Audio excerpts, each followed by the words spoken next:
வைகை நதிக்கரை நாகரீகம். கீழடி. காட்டுமிராண்டித்தனமான வாழ்க்கையை விட்டுவிட்டு ஒழுங்குடனும் கட்டுப்பாட்டுடனும் மக்கள் எப்போது வாழத் தொடங்கினாரோ அப்போதே நாகரீகமும் தோன்றிவிட்டது. ஒரு வரலாறு பிறக்கும் பொழுதுதான் இங்கு பல வரலாறு மாற்றி எழுதப்படும்.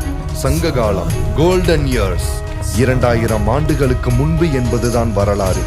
ஆனால் கீழடி அந்த வரலாற்றை 200 ஆண்டுகளுக்கு முன்பு தள்ளியது. கீழடி அகழாய்வில் கிட்டத்தட்ட 48 சதுர குழிகள், வெட்டப்பட்ட உரை கிணறுகள், செங்கற்சுவர்கள், கூரை ஓடுகள், மண்பாண்டங்கள், மெழுர்கள், அணிகலன்கள், எலும்பு கருவிகள், சுடுமண்ணாலான பெண் முகம், செம்பு நாணயங்கள், புகைப்போக்கி குழாய், கண்ணாடி, யானை தந்தம், இரும்பு வேல், தமிழ் எழுத்து பொறிக்கப்பட்ட பனையோடுகள் என பல்வேறு தொல்லெச்சங்கள் அகழ்ந்தெடுக்கப்பட்டது. கீழடியில் கிடைத்த 6 பொருட்கள் ஆக்சலரேட்டட் மாஸ் ஸ்பெக்ட்ரோமெட்ரி ஆய்வுக்காக அமெரிக்காவின் புளோரிடாவில் உள்ள பீட்டா அனாலிட்டிக்கல் லேப்